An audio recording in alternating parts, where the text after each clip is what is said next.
Thank you, Julian.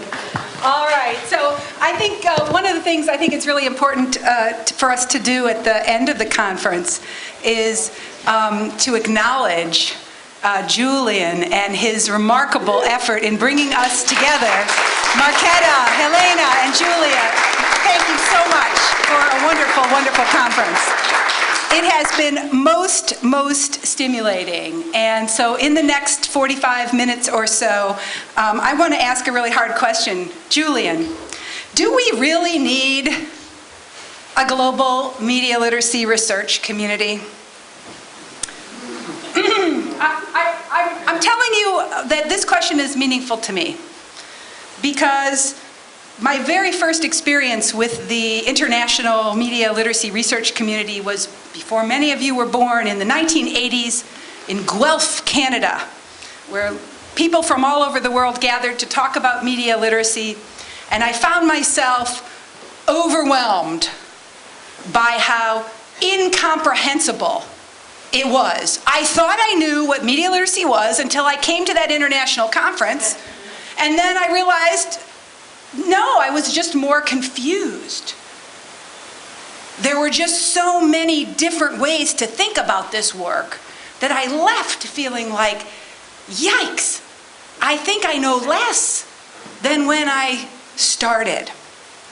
Could it be that there are simply too many differences in our media systems, in our education institutions, in our disciplinary frameworks, in our conceptual understandings, in our normative understanding of the processes of teaching and learning? Could it be that there are just too many differences for us to meaningfully learn from each other and build community?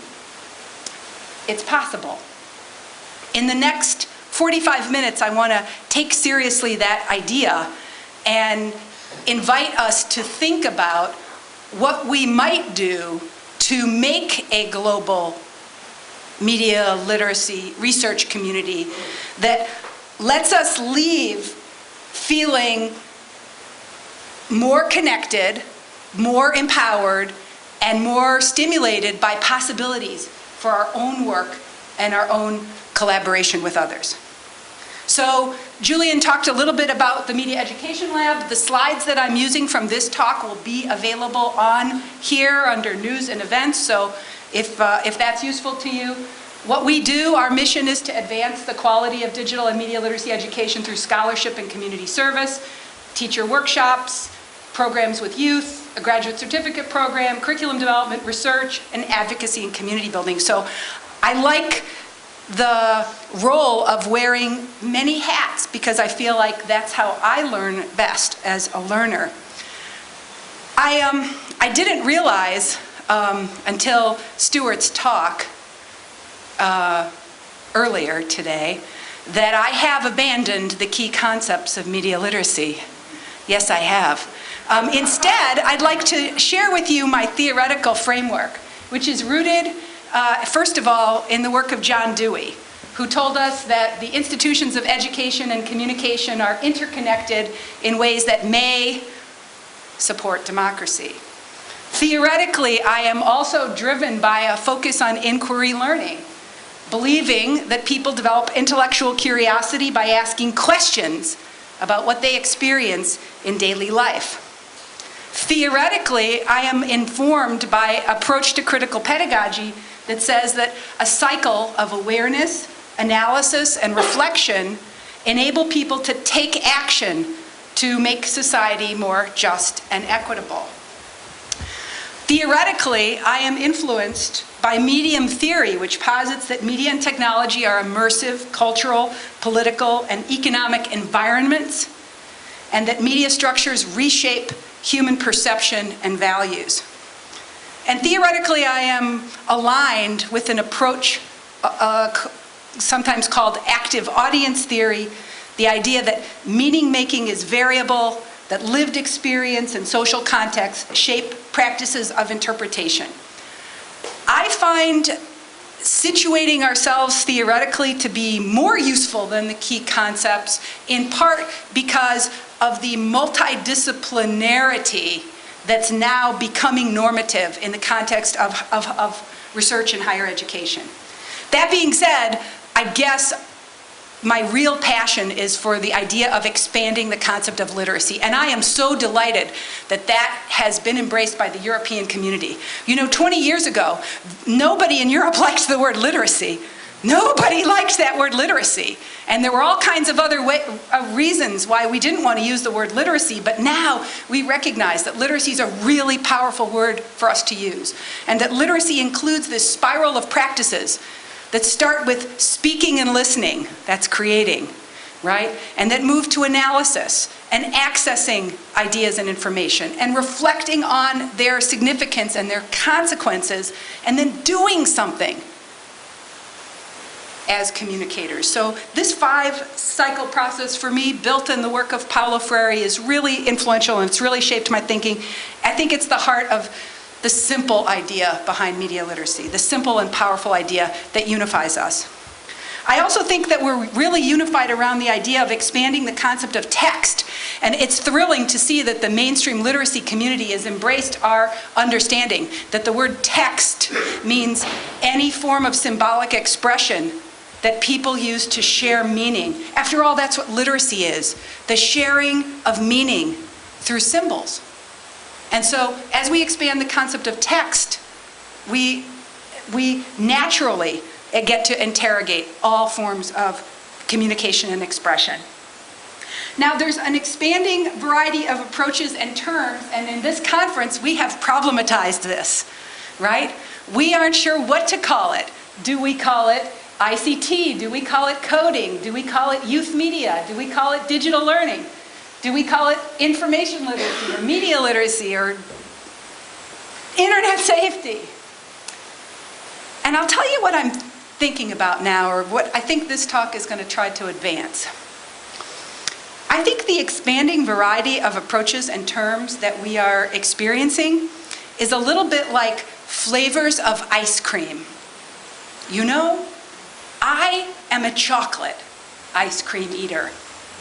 So, because I've always enjoyed chocolate, I tend to be affiliated with the chocolate family. My eye goes right to that word, second to the bottom, media literacy. Chocolate. But now, because an increasing variety of stakeholders are joining our interests in expanding the concept of literacy and in redefining the concept of text, those folks come from different ice cream traditions, right? So our librarian friends, their understanding of expanding the concept of literacy is deeply rooted in the disciplinary tradition they call information literacy, right? And our programming friends who understand that the digital tools that we use are built by people, they're constructed. They use the concept coding. It's like that's their strawberry. I don't want to call all the ice cream the same ice cream. I don't want to make everybody like chocolate. I want to respect the fact that depending on our stakeholder position, our disciplinary identity, we're going to use different terms that reflect our own experiences, and we shouldn't be threatened or afraid of that. We should embrace that.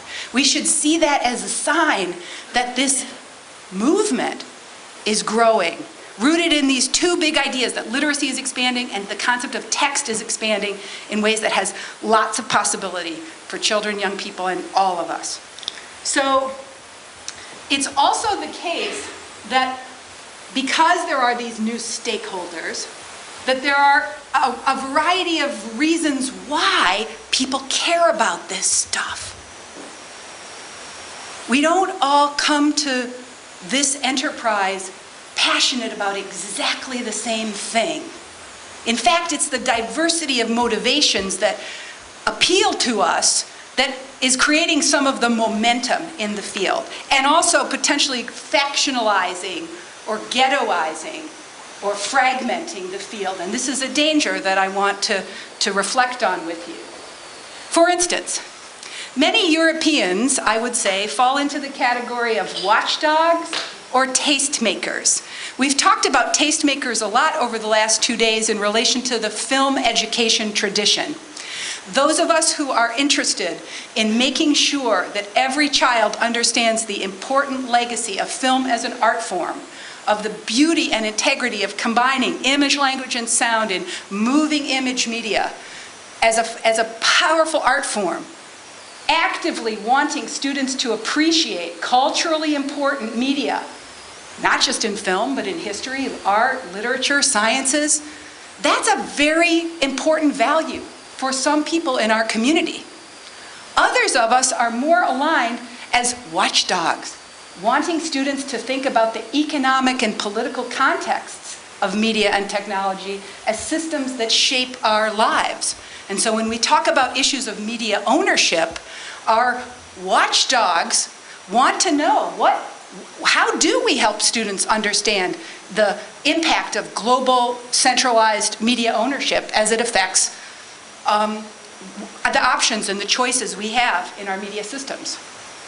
But of course, there's many motivations for doing this work, including being an activist, to use the power of communication to make a difference in the world, to cultivate students' autonomy as independent learners, who go where their creativity takes them.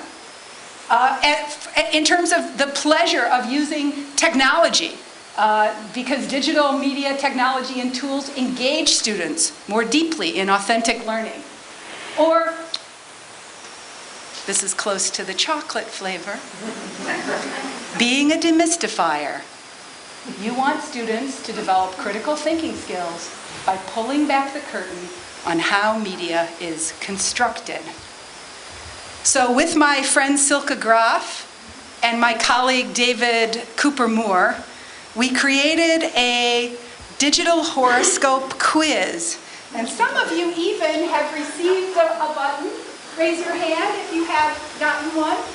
So to find out whether you are indeed an activist, motivator, and trendsetter, you will need to go to the website and take the quiz, which will give you some insight.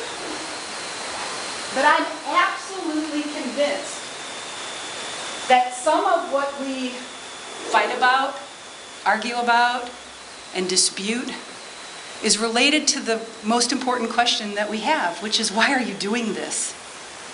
Why does it matter to you? And that we have to have a pluralist perspective on that.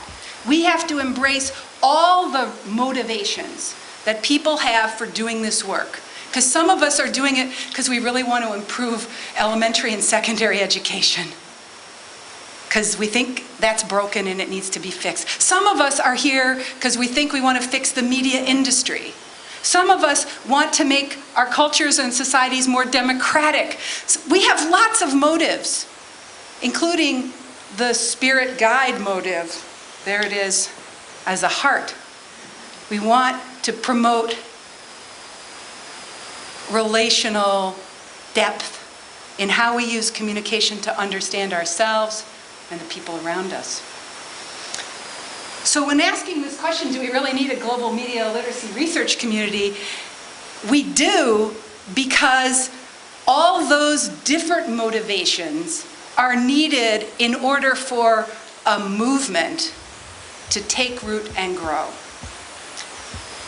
Now, that being said, you've spent 2 days listening and talking with people who have very different approaches than you do. Very different.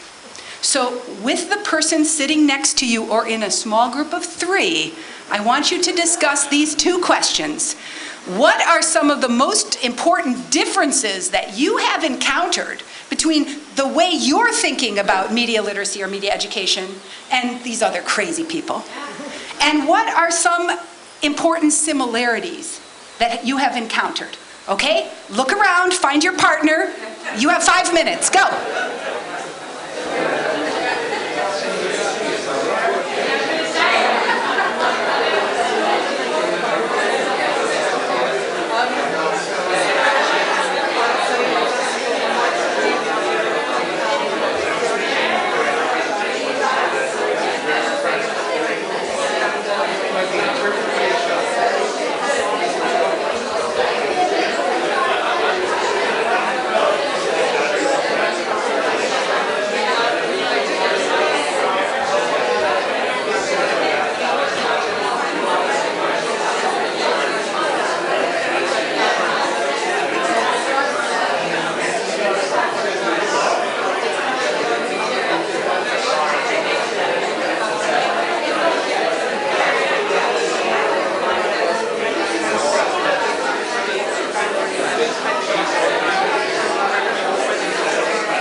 Okay, you have...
Okay, let's hear from around the room.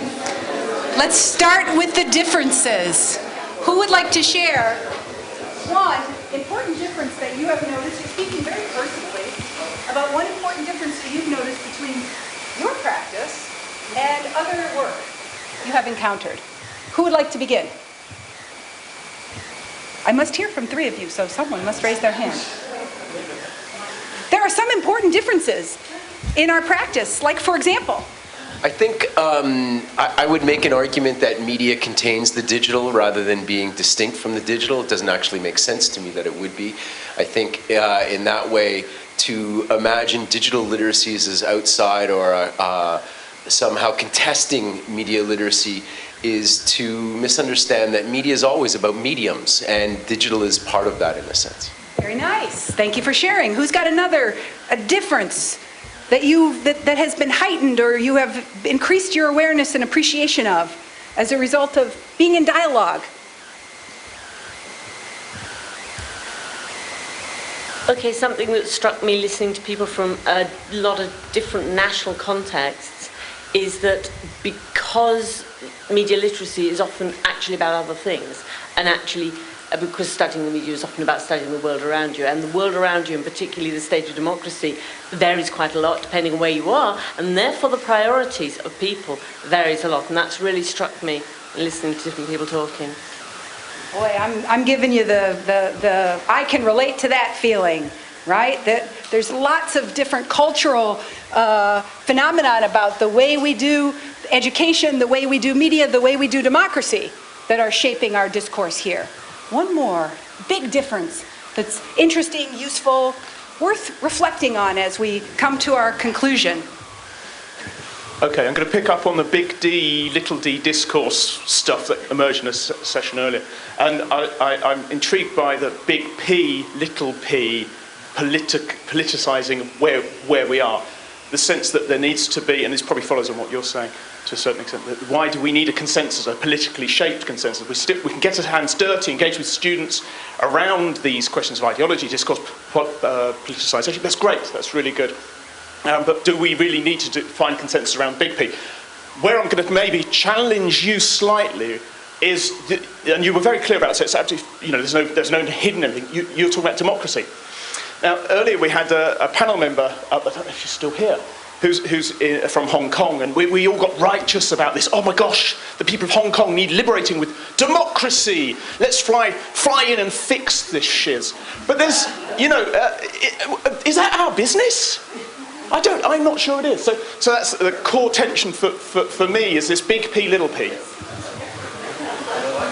Powerfully argued and indisputably a big part of the differences that were an undercurrent or an overcurrent in our conversation over the last 2 days.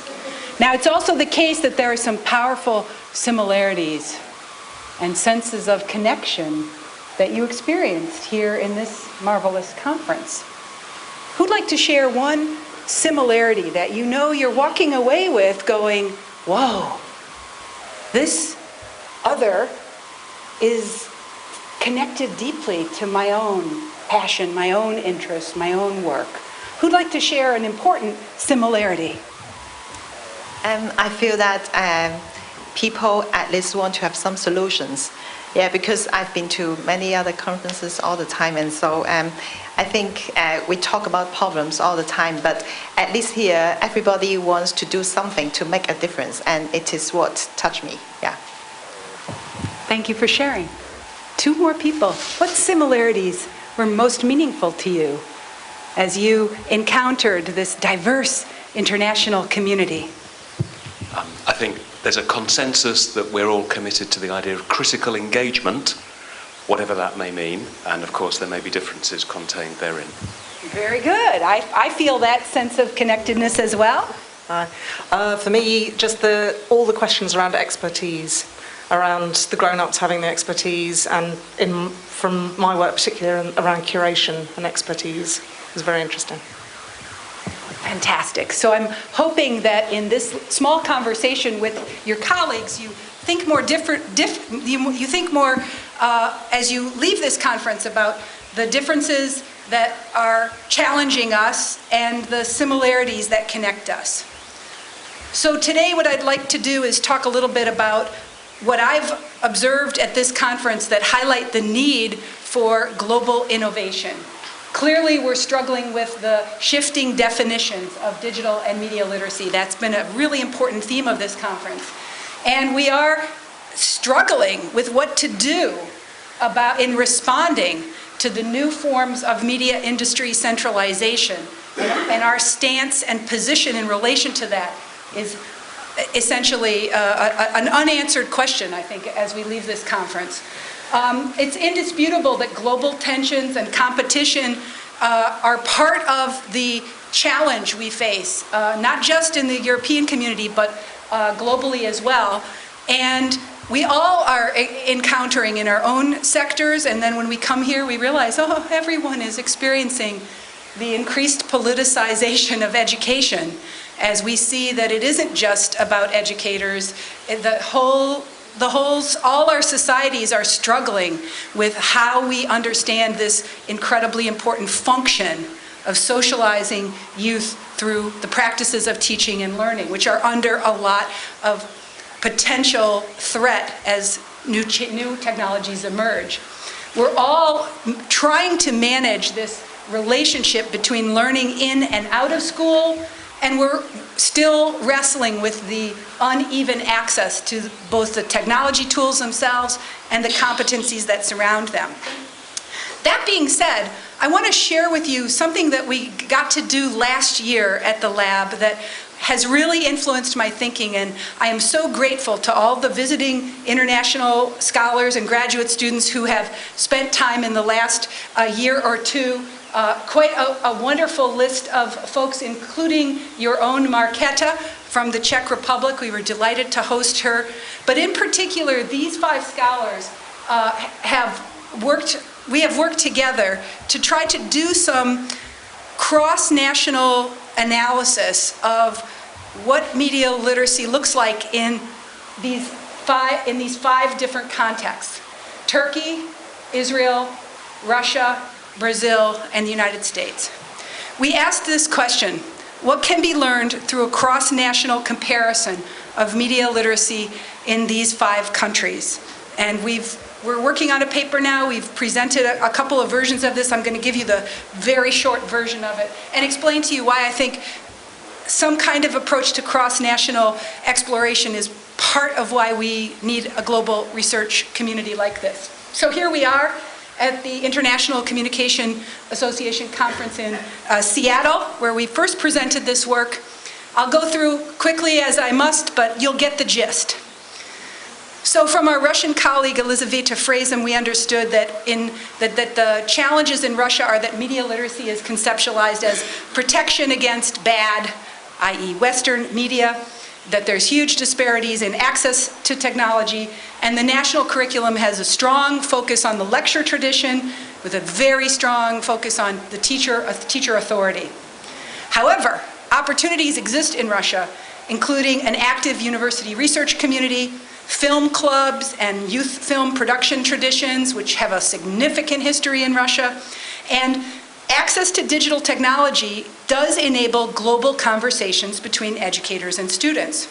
So last year, we took one of the challenges and one of the opportunities, and we did something very, very small. We held a teleconference with Russian educators in 3 cities and talked to them about media literacy. And it was an absolutely small but significant step. Why? Because what we learned was not what we came to learn. What we learned was so unexpected. The big aha for me was that when we prepared for this event, we called it Connecting Continents, and you can read more about it on the Media Education Lab website. What we learned about it was this. The big aha for the Russian teachers was that they didn't need to prepare written answers in advance of participating. That in fact, the teleconference was an opportunity for spontaneous conversation. I didn't know that spontaneous conversation would be such a distinct departure from the traditional approach to teacher education. So I wasn't expecting to learn that, but wow, what a powerful insight it was. So it turns out, and I really believe this, is that we have to be non-hierarchical about the concept of innovation. We have to stop competing with each other. Innovation in media literacy education is deeply situational and contextual. For the Russian media literacy educators, that teleconference, which would be totally routine in many other contexts, was a form of innovation that we have to respect and treasure and not put on a hierarchy, good, better, best. It was perfectly, appropriately innovative for this particular context and situation, and it becomes something to build upon and to treasure. So in Brazil, the challenges of media literacy in Brazil are that there's little tradition of interdisciplinary work, there's a huge disparity in access to technology, there's little focus on media and technology in teacher education, but there are some opportunities. Brazil has a strong tradition of innovation in literacy education, thanks to Paulo Freire. There is government financial support for technology. And there is a deep appreciation of the connections between formal and informal learning. So while in some kinds of innovation in Brazil are going to be impossible because of those big challenges, other forms of innovation are possible. So let me share with you how a colleague, Carla Viana Cascarelli, created a really interesting project called Project, I don't speak Portuguese, pronounce. Very good, thank you so much. Redigir. She was aware that literacy educators in Brazil might want to teach about aspects of media culture, like for instance, memes, right? But how to do it. So she provided very simple downloadable PDFs offering a little curriculum for a middle school or high school literacy educator who might want to jumpstart a dialogue about memes. It's just a PDF. It's an accessible technology for most literacy educators. For elementary school teachers, she created a simple downloadable for helping children to understand that reading includes reading the products that are in our cultural environment of consumer culture, and that there's a reading practice involved in reading the nutrition information, the imagery, the marketing, there's a lot of reading there for third graders to understand how to think critically about the multimodal messages going on in the yogurt, right? Simple, elegant, and appropriate to the culture and context. In Israel, you think we have differences, right?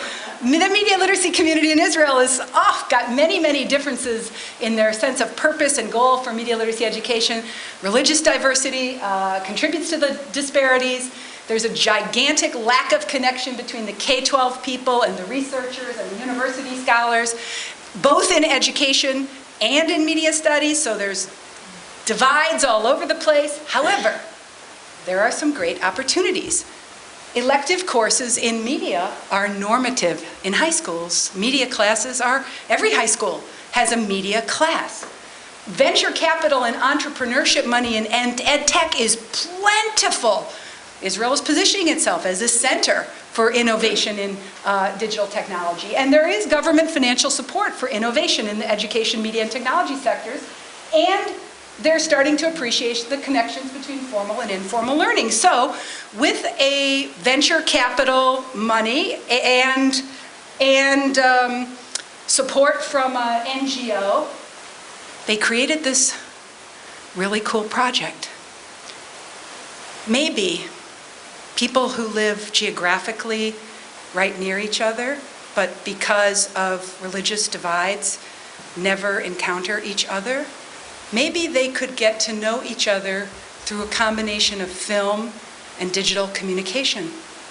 Maybe some appreciation of cultural difference and some humanizing of the other could be possible using the power of film and the potential of digital and online communication. The project was called Arab Labor. It was a profoundly, intensively, technologically sophisticated effort, as you can see, right? With film clips and interactive media, and it was a colossal failure. As children said to their teachers, "Don't make us like those people. We don't want to like them." Turns out, I argue, that small-scale programs contribute to innovation even when they fail, if we share authentically with our knowledge community. I think one of the reasons why Julie and I are so keen on building a knowledge community through journals is we want to share more of our failures, right? And I would urge us to share more of our failures, because I don't know about you, I learn more from failure than I learn from success.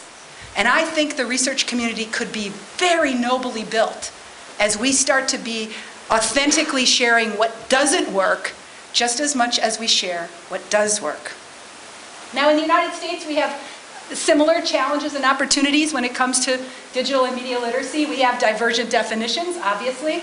We have local control of schools, which leads to significant disparities. When I first came to my first international gathering in 1989, and then, of course, when I met the Europeans in the 1990s, I was so jealous. Man, you guys have a Ministry of Education that's responsible for the whole curriculum? So, like, if you got to the ministry, you could bring media literacy to the whole country in one fell swoop. I have to go district by district by district by district, 15,000 local schools, each with their own agenda, no central curriculum. I thought I had a tough job and you guys had it easy. Turns out that local control of schools leads to disparities. It's both an opportunity and a challenge. It's an opportunity because it's likely that I can get some school district to let me in. However, look at our other opportunities that we've been able to build on. We have a very robust tradition of having non-teachers in the building, like librarians and technology specialists. Raise your hand if that is a tradition in your country, that you have librarians and technology specialists. Look around the room. Gosh, not very many of us have these other people who can help us, but we do. Aren't we lucky? We have some venture capital and entrepreneurship money in ed tech, like No Tomorrow. We have some appreciation between formal and informal learning, and we have a market economy for professional development, which means that anybody can hang up a shingle and say, I'm going to teach teachers how to do something, right? And there's a market economy, and there's money to be made in that business. So that's real opportunity. So that led us to figure out, how could we work with English with the teachers who are teaching English as a second language.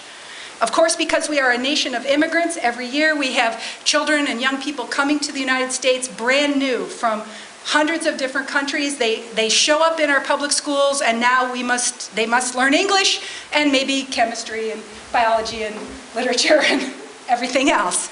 So we worked in Philadelphia with a group of high school students aged 14 to 19 with my colleague Wen Xu from Ningxia University in Western China, Michael Rob Greco from Temple University. We used these research methods, classroom observation, interviews with teachers, analysis of student work samples. We just published this. It's in the TESOL journal. 6 weeks of a teacher action research project designed to explore how media literacy pedagogy could be used with brand new immigrants, children with very low English language skills. How could we support their English language learning and introduce media literacy? Ha! How much fun it was. So, we did advertising analysis. Here's an ad that says, whose hand are you holding? It's for a hand sanitizer product, right? And you can see the many hands that you might be encountering, right? If you were taking the bus. And among other activities, children practice their vocabulary skills by using the close reading technique. So will you take a look at the words we're trying to learn? Magazine, audience, context, collaborated purpose, targets, message, attention, technique, company, differently, represents, persuade, lifestyle. I will read the sentence and you will shout out the correct answer, okay? Ready? The Dettol made this ad for a hand sanitizer. The authors are the company, and the ad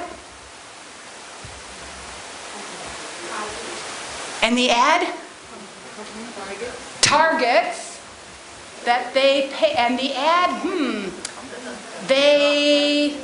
this isn't working. That's what happens when you make a PowerPoint slide. You try to make it interactive and it doesn't work. So, very good. I think I might have shortened my list of vocabulary words just to fit in the page, so I apologize for that.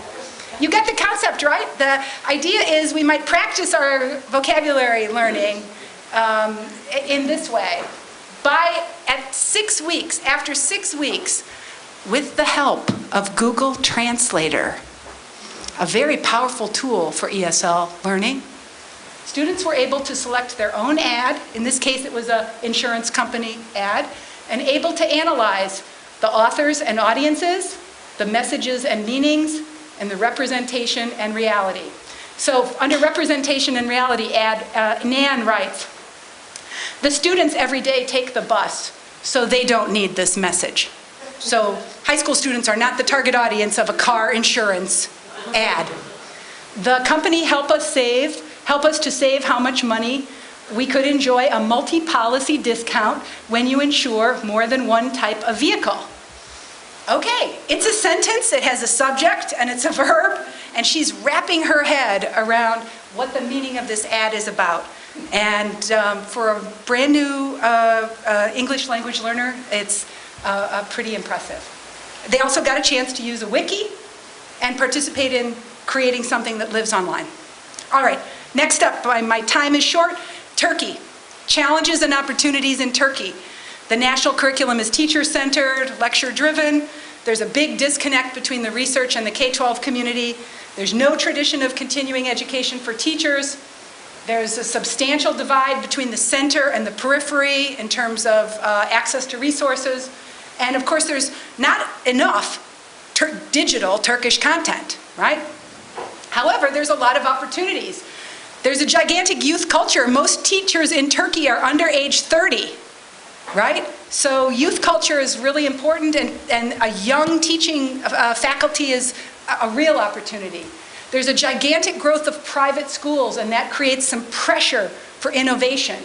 There's government funding for technology, the famous FATE program, which has put laptops in hundreds of Turkish elementary and secondary schools. And there are ICT courses and media literacy electives in middle school. Last year, 330,000 seventh graders took a media literacy elective in Turkey. Wow. So, what we wondered about was, could we create a global partnership between our 2 universities and 2 schools? And so with middle school children in California and the United States, we did a research inquiry. We were trying to figure out what a collaborative approach to media literacy would look like between our 2 countries. We used interviews with teachers, analysis of student work samples, classroom observations. Saeed Tuzel and I presented this at the International Association for Intercultural Communication Research this summer, and we're working on publishing it now. There we are in California, there we are in Turkey, and here are our 3 teaching partners: an ICT teacher, a media literacy teacher, and a California social studies teacher. So collaborating 2 middle school electives in Turkey and middle school in California. We called the project Connections, Turkey and California Communication, Eliminate Cultural Stereotypes. Here are a picture. These are the kids in California. These are the kids in Turkey. 5 simple activities. We used 5 hours of time, 5 hours of time over the course of a semester. First step, using a closed social network, a Ning, we had a getting to know you experience. Children actually just talked to each other. Hi, I'm Zainab, I'm 13 years old, I live in Kanakala, I like drinking tea with my family members. We sit and talk about everything. I like playing volleyball, and I believe if the war finish, this world will be more peaceful than now. Hi, Zainab, I like drinking tea. Also, I completely agree that if war stopped, the world will be a more peaceful place. Was there a specific war that you were referring to? It's in the United States! We're involved in 2 or 3, right? So which war are you talking about? And he's like, oh no, I'm talking in general, right? Okay, so they just chat. Then, they do the classic, what do we know? What do we want to learn? What do we learn? And what do we find out? That the kids in the United States don't know anything about Turkey. Nothing. In fact, they're pretty convinced that Turkey is just like terrorists, right? They're not even sure where is Turkey, but they know there are terrorists there, right? And it turns out that the Turkish kids are delighted to correct the American kids' misunderstanding, especially about things like Bosphorus. Bosphorus is the best thing of Istanbul. What's Bosphorus? Says Samantha. Here is a link about the Bosphorus. This is a 7th grader spontaneously sharing. That's access, spontaneously sharing information. And then there's a photo. So kids are curating images and ideas to share with each other. The teacher's not the center of the equation. The teacher's not guiding the learning. The children are co-constructing the learning experience. Now, because American students lack huge amounts of knowledge about Turkish history, life, and culture, the American kids are at a disadvantage. And these are very privileged kids who haven't been at a disadvantage very much. Their parents are the children of Google executives. This is a private school. And they're discovering for the first time that they're not in the power position. In fact, they're discovering that Turkish students have more information about the United States than they do. And so when we do a word cloud, we discover the Turkish kids know all kinds of things about Justin Timberlake and Justin Bieber and American football and the White House and lots of things, including the CIA, right? So the teachers decide that it might be a good idea to have kids think about the representation of teachers in the media. This is a topic about which Turkish 7th graders and American 7th graders have a lot of knowledge. So the children are asked to compare and contrast 2 TV shows. They're given a 5-minute excerpt of 2 TV shows, both of which depict high school And they're asked to comment and analyze. Here's the first one they're asked to analyze.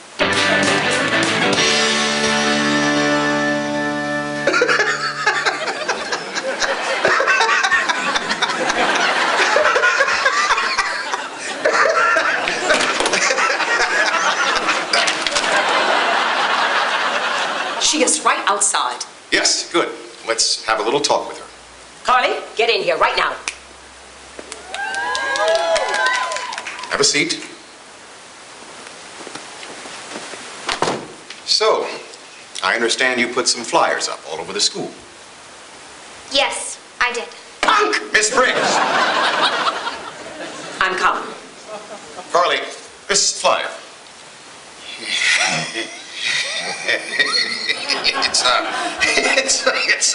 It's not funny!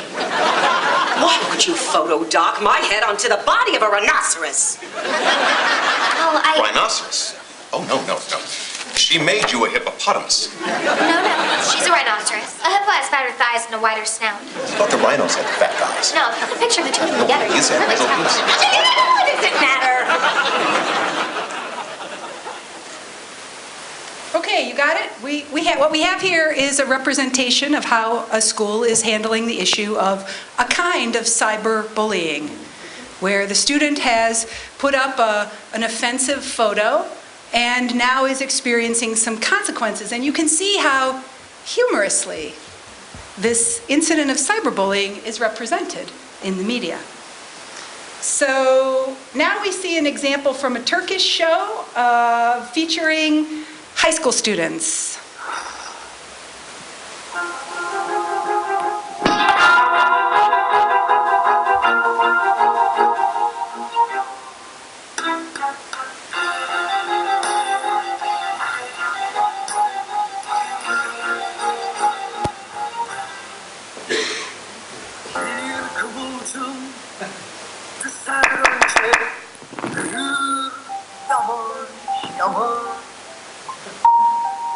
Bir bakarsın volkan olmuş yanmışsın arkadaş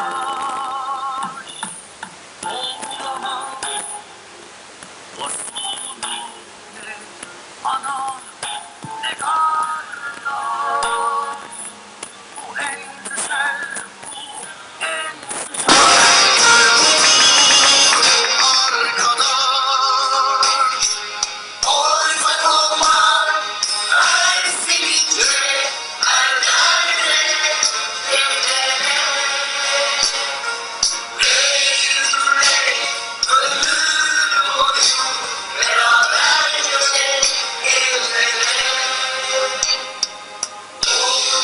So I'll just go a little bit further so you can see the actual show.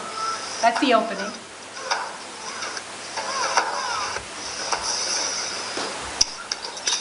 Bütün CD'lerinde bir numara var senin.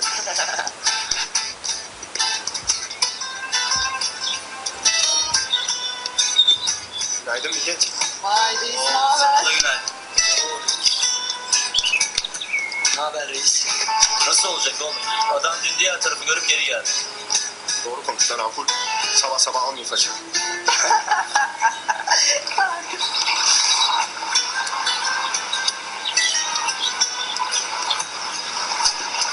Bunlar kim lan?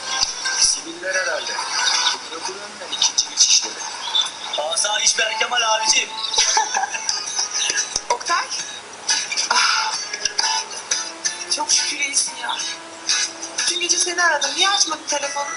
Öldüm meraktan ya. İyiyim işte, görmüyorsun. Ne oldu? Bir şey mi oldu? Gamze. All right, you got the feeling. Eventually, they do get into the school. Sooner or later, there are a few shots of classroom activity. So here's the children's dialogue. Alex says, "I thought the clip from iCarly was not very realistic for very many reasons. First of all, the principal and his assistant would not act so unprofessional. Principal Franklin did not seem like an authority figure, right? And then Golsum observes that disrespect is actually represented in both media. Both media show students, high school students, acting disrespectfully to teachers, even though that is not normative in children's experience. So they have a robust dialogue around what the ethical dimensions of representing high school life are in these two forms of entertainment. And students clearly recognize how values are misrepresented in entertainment media for their own culture.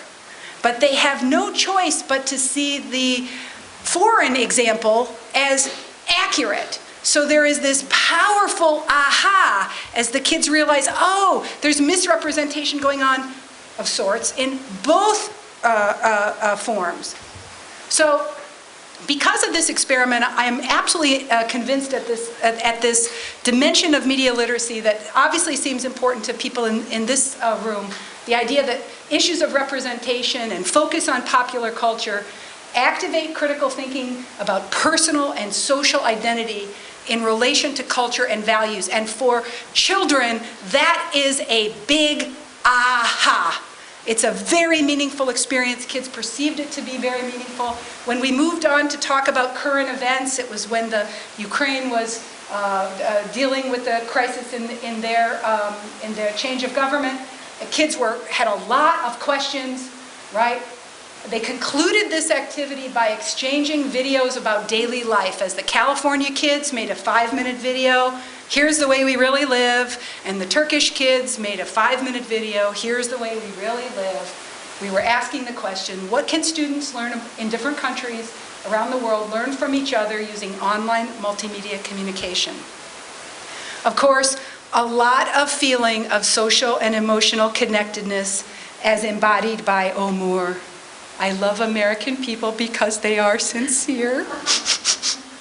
So look at this. I learned a lot about culture, stereotypes, and online communication. I've learned a lot more than I used to about the Turkish culture. For example, your dedication towards school. Before, I did not know very much about Turkey. I didn't know what to expect. When I was getting to know you guys, I noticed an ongoing theme of great commitment to school, right?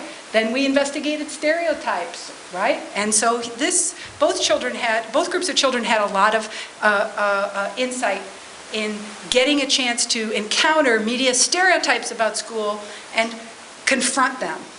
So obviously, I think we're all aware of how global partnerships can promote innovation to advance new knowledge in the theme. What we learned and what the research story is behind this example is we learned that students in neither one of these schools had ever had an experience of bringing popular culture in as an artifact for analysis. This was a novel task. So this was new to both of these communities. And students can identify cultural values in the representation of school, but they can't identify misrepresentation across culture. That's not surprising. However, when it came to discussing current events, Turkish students were not comfortable talking about the current political situation in their country, and American students could not appreciate their reticence. So we exposed a gap, right, where American kids didn't understand why Turkish kids didn't want to talk about their political situation, and it became a kind of a place of inquiry, right? And so there was a lot of discussion about fear, about self-censorship, about uncertainty. Even in the clip we see, the secret police, the school police circling the building. These are not things that American children understand or can make sense of, so there was a gap that we didn't know would be important that got revealed through the different levels of comfort in talking about current events. And of course, this gigantic area of curiosity and inquiry for me, awareness of power knowledge gaps, as American students gained a new awareness of the global power imbalances as they confront their own lack of access to global popular culture. Because although we are the world's leading exporter of entertainment culture, we import nothing, or very little. So Americans are at a profound disadvantage in cultural understanding because we get no global media. And that was a big aha, not just for the 7th graders, but for the teachers in the school as well. So what can be learned by cross-national comparison of media literacy initiatives? I don't know about you, but I think these are new concepts that we have to really embrace and reflect on. And the first one is relationships. Relationships.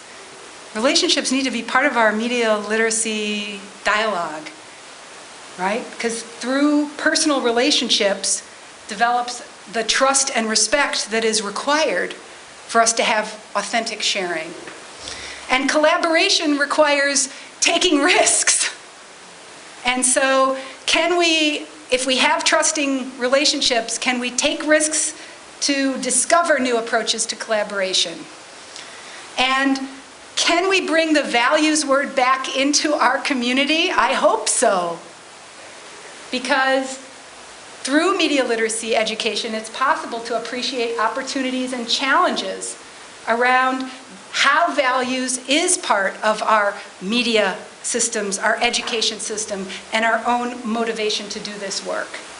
And I think the concept of reflection and action is super, super important as we think. I'd like us to think more deeply and more theoretically about the implications of these two practices as embodied within media literacy pedagogy. Analyzing our own attitudes and challenging assumptions and stereotypes, and working together to combat inequity, prejudice, and discrimination. So why do we need a global media literacy education? Because maybe these new concepts are a place of opportunity for us to deepen our connection to the larger stakeholders around us. So today I've shared with you my belief that innovation in media literacy is deeply situational and contextual, that small-scale programs contribute to innovation when we share with a larger knowledge community, that issues of representation and a focus on popular culture activate critical thinking about personal and social identity in ways that help us understand media and education's systemic connection to culture and values, and the global partnerships should be more than just comparing numbers between countries. The global partnerships need to be truly built on relationships that allow us to try new things and take risks with each other and with our colleagues.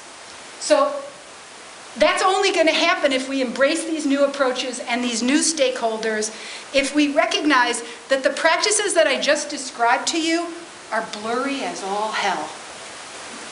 They embrace all of these conceptualizations, all these flavors, making a kind of ice cream sundae, right? As internet safety issues get discussed when we talk about the ethics of cyberbullying, as media literacy and the issues of representation get explored, as we use Ning and social network to engage with each other in a multimodal way, as kids make media to represent their own culture, and as they use and activate ICT skills. So this beautiful process of literacy is really what we're all about. And we should be really grateful that so many stakeholders are joining us. And we don't need to be afraid of them. And we don't need to carve out our territory. We need to embrace our multiple stakeholders. I propose to you that if we think deeply about our shared motivation and what really draws us together, it's something that Igor, you said very beautifully in your session. You said, media literacy is a movement. And although we may have different motives for what we want media literacy to accomplish, we know that through using the power of information and communication, we can make a difference in the world. Thank you very much.